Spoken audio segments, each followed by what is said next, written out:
Madam, ಒಂದು good news. ನಿಮ್ಮ ಅಣ್ಣನ ಕಾರಿಗೆ ಆಕ್ಸಿಡೆಂಟ್ ಮಾಡಿದ್ದಾನಲ್ಲ, ಅವ್ನು ಸಿಕ್ಕಿದ್ದಾನೆ. ನಾವು ಅವನ್ನ ಅರೆಸ್ಟ್ ಮಾಡಿ ಕರ್ಕೊಂಡು ಹೋಗ್ತಾ ಇದ್ದೀವಿ. ಹೌದಾ? ಸರಿ, ನಾನು ಈಗಲೇ ಸ್ಟೇಷನ್ ಹತ್ರ ಬರ್ತೀನಿ. ಈಗ ಬೇಡ ಮೇಡಮ್, ಅವನ್ನ ಕರ್ಕೊಂಡೋಗಿ ಸ್ವಲ್ಪ ಎನ್ಕ್ವೈರಿ ಮಾಡೋದಿದೆ. ನೀವು ಬೆಳಿಗ್ಗೆ ಬನ್ನಿ. ಸರಿ ಸರ್, ಓಕೆ. Thank god. ಈ ವಿಷಯ ಭಾವನಂಗೆ ಗೊತ್ತಿದೆಯೋ ಗೊತ್ತಿಲ್ವೋ, ಯಾವುದಕ್ಕೂ ಒಂದ್ಸಲ ಫೋನ್ ಮಾಡಿ ಅವಳಿಗೂ ಇನ್ಫಾರ್ಮ್ ಮಾಡಿಬಿಡೋಣ.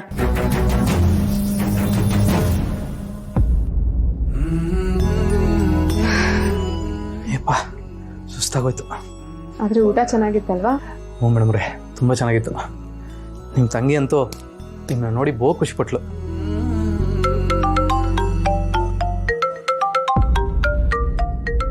ಯಾರು ಮೇಡಮ್ರೆ ಇಷ್ಟೊತ್ತಲ್ಲಿ ಫೋನ್ ಮಾಡಿದ್ದಾರೆ? ಸೌಪರ್ಣಿಕ ಅವರು. ಓ, ಅವರಾ? ಖುಷಿ ಇರಬೇಕು. ಮಾತಾಡಿ ಮಾತಾಡಿ. ಹೇಳಿ ಸೌಪರ್ಣಿಕ. ಭಾವನಾ, ಸಾರಿ, ಈ ಟೈಮಲ್ಲಿ ಕಾಲ್ ಮಾಡಿ ಡಿಸ್ಟರ್ಬ್ ಮಾಡ್ತಿದ್ದೀನಿ. ಹಾಗೇನಿಲ್ಲ. ಏನು ವಿಷಯ? ಏನು ಇದ್ದಕ್ಕಿದ್ದ ಹಾಗೆ ಗಂಡ ಹೆಂಡತಿ ಹನಿಮೂನ್ಗೆ ಹೋಗ್ಬಿಟ್ಟಿದ್ದೀರಾ? ಒಂದು ಮಾತು ಹೇಳಲಿಲ್ಲ ನೋಡಿ ನೀನು. ಇದನ್ನ ನಾವೇನು ಪ್ಲ್ಯಾನ್ ಮಾಡಲಿಲ್ಲ. ಮನೆಯವರೆಲ್ಲ ಪ್ಲ್ಯಾನ್ ಮಾಡಿ ಸಡನ್ನಾಗಿ ನಮ್ಮನ್ನು ಕಳಿಸ್ಕೊಟ್ರು. ಅದಕ್ಕೆ ಯಾರಿಗೂ ಏನು ಹೇಳೋಕ್ಕಾಗಲಿಲ್ಲ. It's okay. ಒಟ್ಟಿನಲ್ಲಿ ಗಂಡ ಹೆಂಡತಿ ಎಂಜಾಯ್ ಮಾಡ್ತಿದ್ದೀರಲ್ಲ, ಅಷ್ಟೇ ಸಾಕು. ಲೈಫ್ ಅಂದರೆ ಹಾಗೆ ಭಾವನಾ, ಸಡನ್ ಸರ್ಪ್ರೈಸಸ್ಗಳನ್ನೆಲ್ಲ ನಾವು ಅಕ್ಸೆಪ್ಟ್ ಮಾಡ್ಕೊತಾ ಹೋಗಬೇಕು. ಅಂದಹಾಗೆ ನಾನು ನಿನಗೆ ಏನಕ್ಕೆ ಫೋನ್ ಮಾಡಿದೆ ಗೊತ್ತಾ? ನಮ್ಮಮ್ಮ ಅಣ್ಣನ ಆಕ್ಸಿಡೆಂಟ್ ಮಾಡಿಸಿದ ವ್ಯಕ್ತಿ ಯಾರು ಅಂತ ಸಿಕ್ಕಾಕೊಂಡಿದ್ದಾನಂತೆ.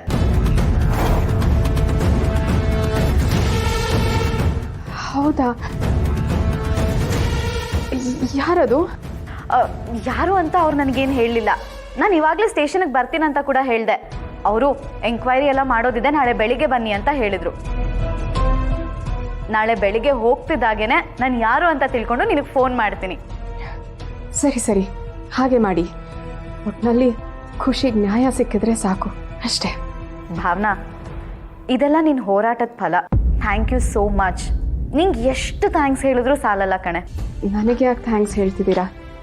ಖುಷಿಗೆ ನ್ಯಾಯ ಕೊಡಿಸೋದು ನನ್ನ ಕರ್ತವ್ಯ. ನಾನು ಅದನ್ನು ಮಾಡ್ತಿದ್ದೀನಿ ಅಷ್ಟೇ. ಸರಿ, ನಾನಂತೂ ಗಂಡ ಹೆಂಡತಿಗೆ ಡಿಸ್ಟರ್ಬ್ ಮಾಡಲ್ಲ. ಎಂಜಾಯ್ ಮಾಡಿ. ನಾಳೆ ಬೆಳಗ್ಗೆ ಫೋನ್ ಮಾಡ್ತೀನಿ. ಬಾಯ್.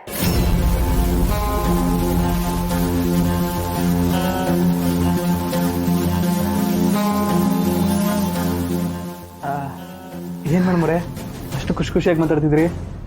ಏನು ಹೇಳಿದ್ರು? ಸಿದ್ದು ಅವರೇ, ಆಕ್ಸಿಡೆಂಟ್ ಮಾಡಿರೋನು ಸಿಕ್ಕಾಕೊಂಡಿದ್ದಾನಂತೆ.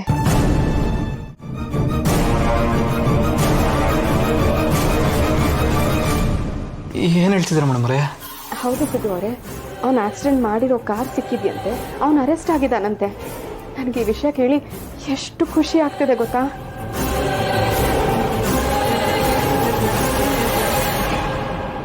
ಆಕ್ಸಿಡೆಂಟ್ ಮಾಡ್ರು ನಾನು ಇಲ್ಲೇ ಇದ್ದೀನಿ ಅಂದಮೇಲೆ ಇವ್ರು ಯಾರನ್ನು ಅರೆಸ್ಟ್ ಮಾಡಿದ್ದಾರೆ ಅಂದರೆ ಅಪ್ಪಾಜಿ ಅಣ್ಣನ ಇಲ್ಲಿ ಕಳಿಸಿ ಅಲ್ಲಿ ಬೇರೆ ಯಾರನ್ನು ಸರೆಂಡರ್ ಮಾಡಿಸಿದ್ದಾರೆ ಅಂತಾಯ್ತು. ಅಲ್ಲಿದ್ರೆ ನಾನು ಇದು ಕೊಪ್ಪೋದಿಲ್ಲ ಅಂತ ಈ ರೀತಿ ಪ್ಲಾನ್ ಮಾಡಿ ಇಲ್ಲಿ ಕಳಿಸಿದ್ದಾರೆ ಅನ್ಸುತ್ತೆ.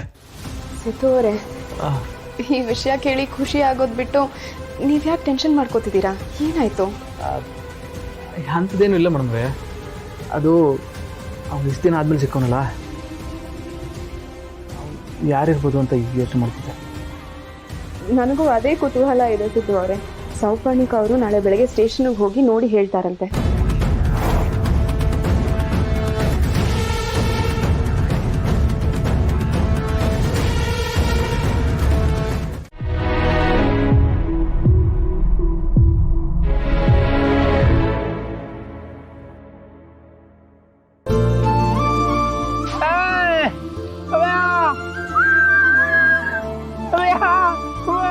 ಹಾಯ್ ಅಣ್ಣ, ನಾನು ಸೂಪರ್ ಆಗಿದ್ದೀನಿ. ನೀವಿಬ್ರು ಹೇಗಿದ್ದೀರಾ? ನಾವು ಚೆನ್ನಾಗಿದ್ದೀವಿ. ಜಾನವ್ರೆ, ಅಲ್ಲಿ ಜಾಗ ಎಲ್ಲ ಹೆಂಗೈತೆ? ಸೂಪರ್ ಆಗಿದೆ, ಅದಕ್ಕೆ ಸಕ್ಕದಾಗಿದೆ. ಜಾನವ್ರೆ, ನೀವಿವಾಗ ಹೋಗಿದ್ದೀರಲ್ಲ, ಅಲ್ಲಿಗೆ ಹೋಗಕ್ಕೆ ಎಷ್ಟು ಖರ್ಚಾಗತ್ತೆ, ನಾನು ಹೋಗ್ಬೇಕು ಅಂತ ಇವ್ರು ಲೆಕ್ಕ ಹಾಕ್ತಾ ಇದ್ರು. ಹೌದೇನೋ ಅಣ್ಣ?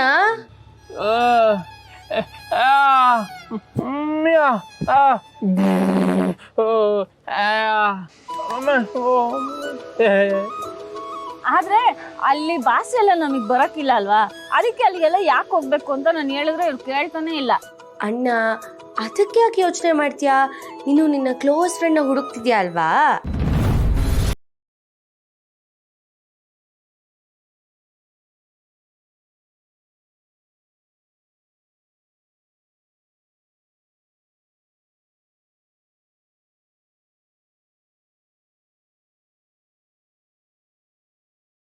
ಇದ್ರೆ ನಿಂಗೂ ಸಂತೋಷನೇ ತಾನೆ?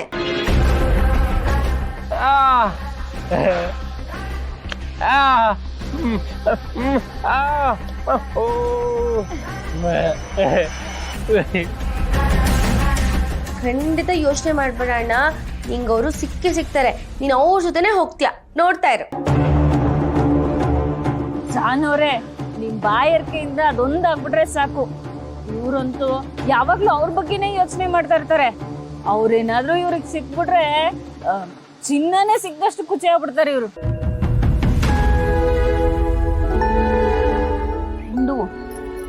ಚಿನ್ನ ಇದಕ್ಕೂ ಮೇಲ ಅಣ್ಣ ಖಂಡಿತ ನಿನ್ ಪ್ರಾರ್ಥನೆ ನೆರವೇರುತ್ತೆ, ಧೈರ್ಯವಾಗಿರು. ಸರಿ ಅಣ್ಣ, ನಾನು ನಿನಗೆ ಮತ್ತೆ ಫೋನ್ ಮಾಡ್ತೀನಿ. ಬಾಯ್.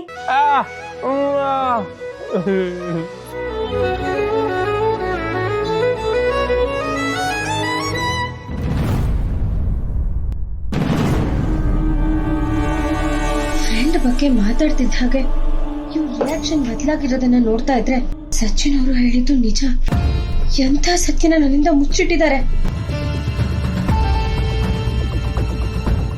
ರೀ, ಯಾಕೆ ಒಂಥರ ಡಲ್ ಆಗಿದ್ದೀರಾ? ಏನಿಲ್ಲ ಚಿನ್ನಮರಿ, ಕೆಲಸದ ಒತ್ತಡ, ನಾನಲ್ಲಿ ಇಲ್ವಲ್ಲ, ಸೊ ಕೆಲಸ ಯಾವುದು ಸರಿಯಾಗಿ ಆಗ್ತಿಲ್ಲ. ಸೊ ಟ್ರೈ ಮಾಡ್ತಾ ಇದ್ದೀನಿ ಸರಿ ಮಾಡೋಕ್ಕೆ.